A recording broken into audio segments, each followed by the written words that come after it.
And welcome back to my channel. Unless you're new here, and then it's just welcome.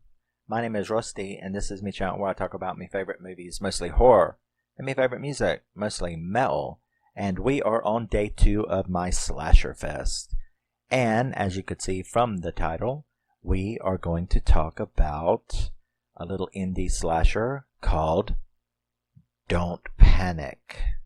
It's actually a supernatural slasher, so it's kind of like half slasher and half supernatural. Now, Don't Panic. This is, I don't know who released this. All I know is they made me pay like a Vinegar Syndrome. Yeah, it's got the porno looking trucker slut on the, whatever they call that. But, yeah. It's got a reversible cover. They were too cheap for a DVD, of course. You know, Vinegar Syndrome, they want you to pay $50 for as little as possible. Does have a reversible cover, however.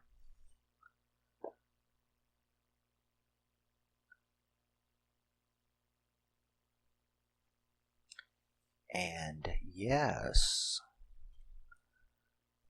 Vinegar Syndrome's release of this movie. It is kind of, you know, very indie, out of the way, hard to find. I love it though, and that's the reason why I bought it. I actually saw this when I was a kid, and I was like, I had a crush. Yes, I had a crush. And you know, to this day, I still want these pajamas. He spends most of this movie in pajamas that look like they were made for an 8-year-old. Their little dinosaur pajamas. Oh, well, there they are. That's them. He wears these pajamas. It's so cute. A grown-up wearing pajamas. I will admit, I've looked all over eBay trying to find them. And I'm like, what's the problem, man? You know the kind of 70s pajamas I'm talking about? They've got the wrist one color, and then white, and then a picture, and then the panty, you know, the pants, and then you around your ankle is the same color as the wrist. You know what I'm talking about. But yeah, I've looked for some little dino pajamas like this, and it's like nobody has them. I'm like, why? What's up with that? It's not like it's weird or anything. It's cute. But yeah, so Don't Panic was released in 1987. It was directed by Rubén Galindo Jr. It was written by Rubén Galindo Jr. and it stars Jean-Michel Bischof, Gabriela Hassel, and Helena Rojo. So, this was all filmed in Mexico, and most of the cast is Mexican, playing Americans, and there's very little accent. Every once in a while you can hear it, so maybe, I don't know, it was really strange how they did it. But yeah, so Michael has just had his 17th birthday party. And in Mexico, where they have moved for about a year ago, and he lives with his alcoholic mother. And the party ends and everybody leaves, only some really spooky stuff happens and he gets really scared. Only to find that, I think about 6 of them have remained behind to scare him. And they do. And they have this little after party. Shh, be quiet, my mom's upstairs. So they have this little after party with the friends. And they pressure him. It's also where he meets Alex. I guess that's the typical love interest. So they surprise him. He meets Alex, and they give him a Ouija board for his birthday, and they pressure him into playing it, especially his friend Tony. So Tony plays it and trying to contact a spirit called Virgil. So they can't seem to get it to do anything, and they're all drunk and joking around. And the mom catches them and makes everybody leave. So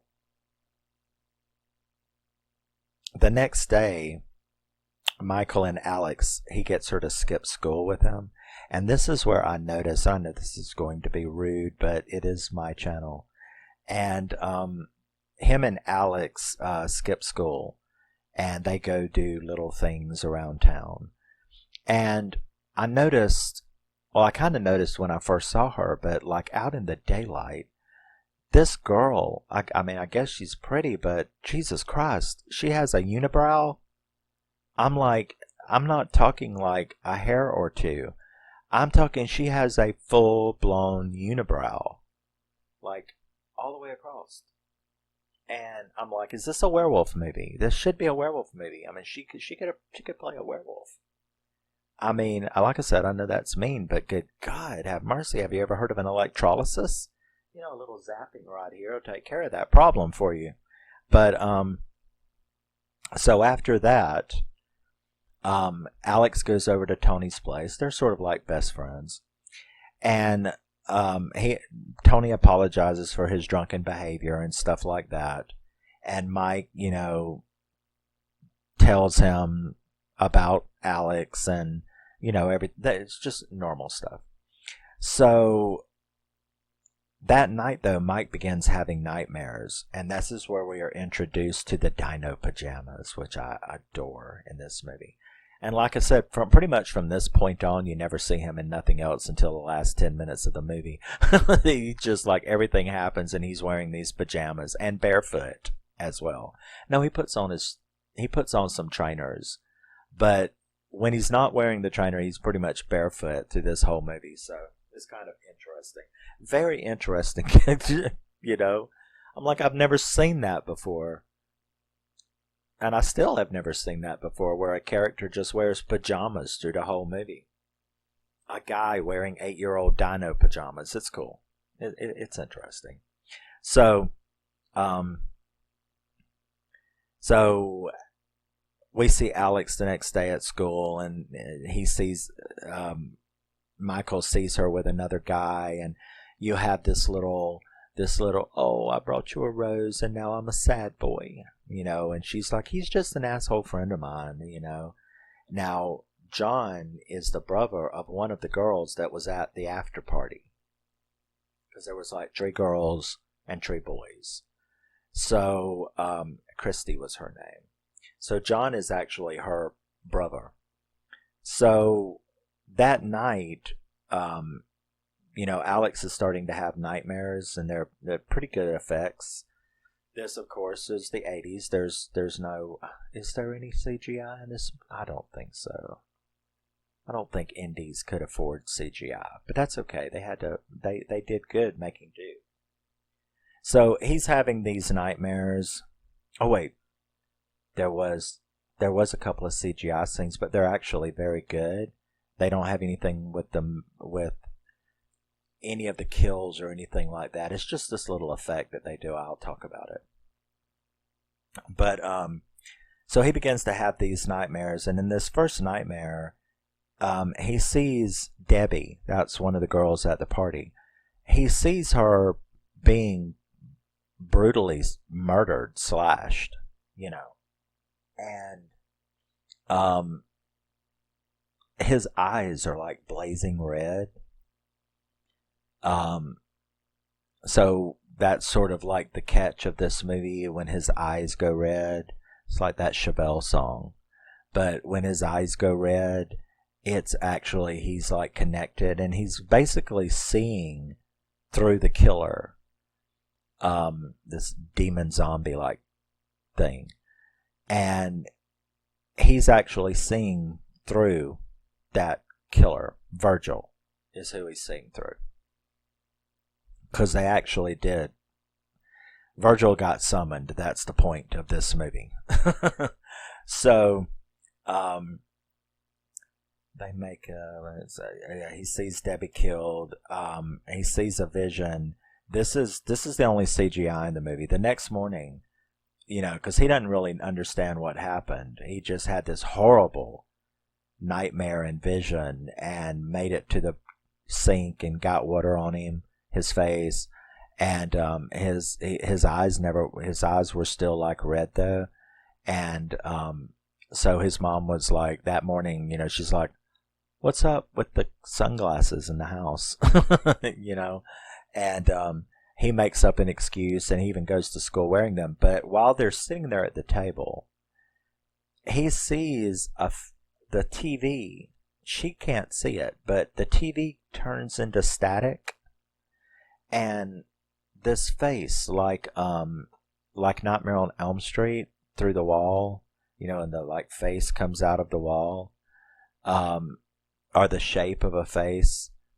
It comes out of the TV, and he's like, you have to help me. You have to help me. Christy is going to die tonight by midnight if you don't get her out of town. You've got to get Christy out of town. That's another girl that was at that party. So also while they're sitting there, the news reports on this horrible murder of Debbie, but then also says this other guy was murdered, and it was the guy that was with Debbie at the party. So two of the people that have been to that party, that little after party with the Ouija board, have been brutally murdered. They didn't show the guy's murder, though. He shows up in some visions, and you see him all cut up and all, so I guess you can imagine. But they didn't actually make a kill scene out of his death, which they really should have, in my opinion. But, so it's telling him that Christy dies tonight, and then while he's at school, the teacher kind of gets possessed and says the same thing. Of course, nobody else can see that. And Christy is sitting right over there in class. And he looks over there, and there's this really bloody hallucination gore scene, And like I said, he had seen Debbie and the other guy, Peter. He had seen them killed. So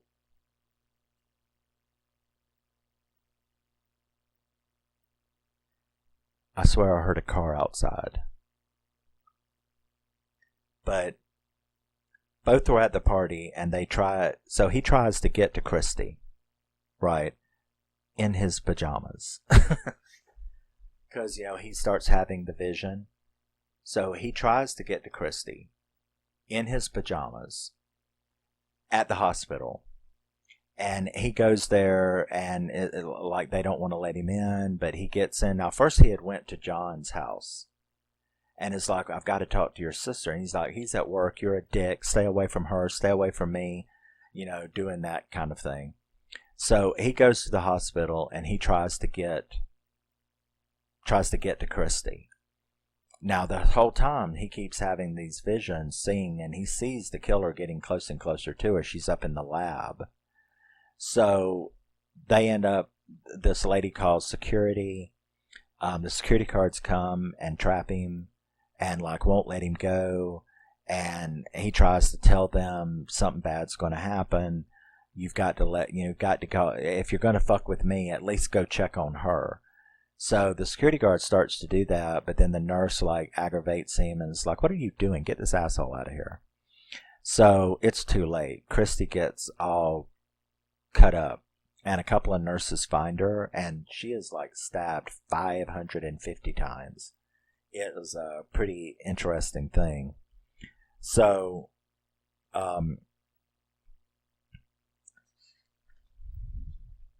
he's seeing through the eyes of the demon killer. Yeah. Okay, Christy's killed. So he manages to flee and get away, and Virgil is actually, you get to see Virgil now. And Virgil is this zombie-looking thing, but it's kind of kept in the shadows, but it's like a zombie demon-looking thing. And he's chasing him in the form of a demon, and then you realize that it's Tony. Well, remember, Tony is the one who was fucking with the Ouija board at the party, right? So, he tries to tell his mother about it when he gets back home, and she ends up calling the doctor. It's like, oh, his mental illness is getting worse. He's freaking out now. So they shoot him up and sedate him. Now, while she's arguing with his dad, Michael, who finally shows up from somewhere, because she had called him a week before, going, Your son's losing his mind. Come out here and help, you asshole. So while they're arguing, John shows up. And he shows up with Michael up there sedated. And he actually kidnaps him, basically. And I was like, damn, that boy don't look like he would be that strong. Because he picked Michael up over his shoulder. And he carries him out, which looks really funny in those pajamas. Okay? It looks funny in those pajamas. But I kind of like it. But, so, he takes, the mom goes in there the next morning, and he's gone. You know? And, so, she ends up, like, calling the cops. You know? And we then see Michael wake up in the car out in the woods, and Tony is pissed with a shotgun. And he's like, he had heard the story, so he doesn't know exactly what happened. He's like, either way, I'm going to shoot you. Because, one, how did you know my sister was going to get brutally murdered and not stop it? Number two, I think you murdered my sister. So you see, he's like, whichever answer is the one, I'm fisting to kill you. But Michael manages to talk him down and is like telling him about Tony. You know, and he's like, who the fuck is Tony? You know, it's my friend. You know, he's the one, I saw him. He was at the hospital. So they end up going to Tony's apartment, to his house. And they're looking around, and John doesn't really believe this shit to that extent, but at the same time he is at least, you know, like, his anger, his attention is focused on, he wants to get who did this to his sister, and this guy is saying this guy did it. So, you know, he's willing to try to find out which one is the truth. Now, this is like 20 minutes left of the movie, and he finally changes out of those pajamas, which I think he should have just stayed in them the whole time, but it was cool. So while he's changing, John is sitting there, and the TV is on, right? And it's the news reports about his sister and stuff like that. And this time the TV goes to static, and that face starts coming out, and John sees it. It lets John see what's going on. So the look on John's face was like priceless, because the TV's turned to static and you're like Freddy Krueger coming out of the TV. The impression of his face coming out of the TV. So that's the only two like special effects in this whole movie that was obviously CGI or computer generated in any way. So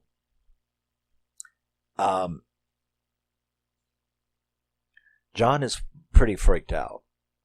And this entity in the TV tells him that Virgil has gotten his body and that he is in the spirit world. And I'm so sorry that this happened, but you have to stop him, you know. And Michael is like, prove it, you know. So Tony tells him some things that he had said to him that only he knew. So Tony, you know, so Mike is convinced now that Tony, his body has been possessed by this demon and is slashing up all of these people. And John believes it as well, because this entity is letting John see everything that's going on. So he tells them that Rob is next. That's the last boy that's left from that after party. So they go over there to rescue John. They get Rob. So John and Mike go to rescue Rob. They end up taking his drunk ass in nothing but underwear out into the road, putting him in the car. But the guy's screaming about, I ain't got no pants on. So Michael's like, okay, I'll go get you a pair of pants. Which, I mean, what the fuck? Just take him, get pants later. It's not really the point. We're in some trouble, right? Of course, Rob didn't know that. So Michael goes back in to get the boy some pants, and dumbass John is like, looks over there and sees an open store and wants some cigarettes. So he walks over there, and I'm like, don't do that. You know. But he goes over there and gets some cigarettes, and Virgil kills Rob ugly in that car. And it was a good kill scene. Now, John comes back and doesn't notice that Rob is cut up and dead in the back seat in his underwear. Instead, he sits down and, smokes a cigarette in the driver's seat and ends up like putting his hand on the seat and comes back and it's covered in blood, and that's when he looks around and he sees the boy all cut up back there. So he jumps out, and then he sees Virgil in the back seat. Now Michael is having the vision of all of this occurring and is trying to get down the stairs. You don't really have total control of your body when you're in a like hallucination like that, vision. So he's having difficulty getting out to the parking lot, but he does manage to get out there, and he's screaming at John that Virgil's here. And John is like quite well aware of that, because look in the back seat. So he gets out, and Michael can see him, Virgil, but John cannot. Remember, it was Tony that let John see. Virgil isn't letting John see. So, and at the same time, another reason Michael has such trouble getting out there is that when he's having these kind of hardcore visions, he can't see. He's seeing through that guy's eyes, which, can you imagine walking down the street, but you're actually seeing through the eyes of that person walking over there? It's not going to work out well. So, there's this big scene there that was really cool where John thinks that he shotgunned him because, Michael's telling him where to shoot. So he thinks that he's shotgunning him, which allows him to see him. And that's when he's like, I got him. You know what I mean? And he gets through the front of the car. Why did he get through the front of the car? He goes to the front of the car, and Michael calls to him, and he looks out the passenger side window, and he's like, no, man, I got him. And Virgil puts this like right through there, come out the top of his head, because he sticks his head out the window, and Virgil is underneath him and just sticks it right up through his head from the bottom. That was a cool scene. And he lived long enough to pull it out. I guess it went all the way through his head, but it up into his eye cavity probably. But he manages to pull it out and throw it, and then he dies, of course. Now, the car starts chasing Mike, and he's running down the street, runs into a couple of cops. They don't believe him at first, but then there's that red car, pulls up. They tell whoever's in there to get out. Nobody gets out. The cops walk up to it, open the door, and dead John falls out. The cops freak out. Meanwhile, of course, Michael has hauled ass again. He ends up going into Alex's house where they're having a fancy dinner party. And in the middle of it, he starts having a vision again, seeing through Virgil's eyes. Because she's the last one left. There's only him and her that was at that Ouija party. So he's like, we've got to get out of here. No, they make him sit down to eat. And all of a sudden he starts seeing through the eyes of Virgil the inside of the room. So he knows Virgil's outside the window. He just starts shooting, and these people are like, what the fuck? Right? So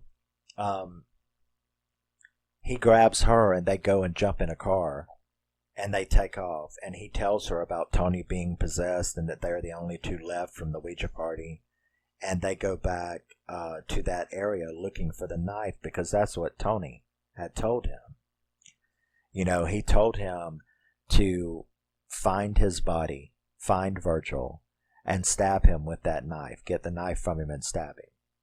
So they go back. They do manage to find the knife, and they end up going into this, like, warehouse thing.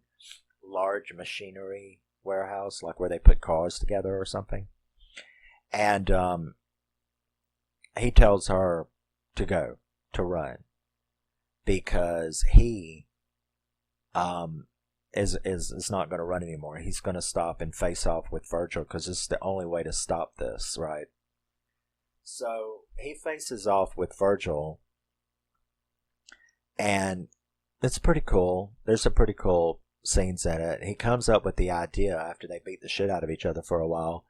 He comes up with the idea that this big giant piece of machinery up there, if he can get Virgil under it, he can trip it, sort of like the ending of The Boy Next Door, where Jennifer Lopez, you know, was it her or her son, that drops that machine engine down on that psycho that was after them. So it's kind of like that. So, no, it was the son. But, so he does manage to get him under the machinery, and he drops it on him. And it doesn't kill him or anything, because, you know, he's a demon zombie, right? Whatever. So it doesn't kill him, but it traps him. It's on his legs, and I guess Mr. Demon can't move that much weight. So about the time that he goes over there to stab him, he starts acting like Tony. I'm back, everything's fine, you know, and he's stupid enough to put the knife down to go and help him. At which point, Virgil starts laughing, knocks the hell out of him, laughing, calls him a sap, which he was. You know, like, you're so stupid. And I'm like, I agree. And then he levitates him, like, up in the air. But at that time, this detective and Alex. Who's Angie? Is there an Angie in this movie? No, there's not an Angie in this movie. The detective and Alex comes running in, and when they do, they see him up there in the air, and he's like being, I guess, like pressure crushed or something. And he's high up, you know, and he screams for Alex to get the knife and to stab Tony or Virgil. So she does manage to get the knife, and she runs over there and she stabs him, not thinking of the consequences. The consequences would be, if the entity is holding you up at the top of a warehouse and you kill that entity, what's likely to happen? Yeah, you're right. You fall and bust your ass. So Michael actually fell to his death and was killed. So that was a surprise, because I kept waiting for, like, the movie to twist it, but it didn't, you know. I mean, we're like in the last 15 minutes and little Dino Pajama Boy is dead. And I'm like, well, it can't possibly end that way. That's not.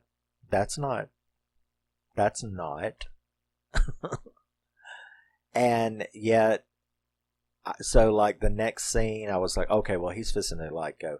He's fixing to open his eyes and everything's going to be fine. No. So then we see, like, this funeral scene, and I'm like, oh, well, they're burying Tony. And it's going to pan, and it's going to show you Michael standing with Alex. And it pans, and I kept waiting. And then it got to Alex, and she was holding the rose that he had gave her, and she threw it down onto the coffin. And he was really dead. And I'm like, that was fucked up. Because, like, for the last 7, 8 minutes, 6, 7 minutes. It was like the movie was teasing you, like, I know he's going to show back up. I know he's not going to be dead. But guess what? The credits are rolling. He's dead and buried. Ha ha. On you. So, that was a fucked up twist. But I liked it. I mean, I love this movie. So, like I said, it was like mostly a unknown Mexican cast that was in it, but it was interesting. They spoke English without accents, pretty much, which was kind of, why would they do that? I mean, the story's set in Mexico. It's okay for them to be Mexicans and have Mexican accents, but they played it off as American. But I think, like in the special features, it says that no, they weren't talking about the cops and stuff like that. They were talking about the main friends. They were all supposed to be expatriates. They were all supposed to be American. So it was actually Mexican actors playing American characters. I'm like, oh, okay. Well, I get it then. I see. But they did a good job then. So, yeah. That's 1987's Don't Panic. This is a very good movie. I mean, it's cheesy as fuck. But that's what I love about 80s slashers, right? It's really cheesy, but it's also really, really good. It's got some really good kills in it. And I would still pay real money for those pajamas. But, yes. Day 2 of Slasher Fest. And I will see you in the next one. Love you, miss you. Bye. Always remember and never forget, you are a very special person. And never let anybody tell you anything different, because they're lying. Support indie horror. Support physical media. Fuck streamers. Well, not streamers. Streaming services. Fuck them. And I will see you in the next one. Love you, miss you. Bye-bye. Keep screaming. And keep slashing. In your fantasies, anyway.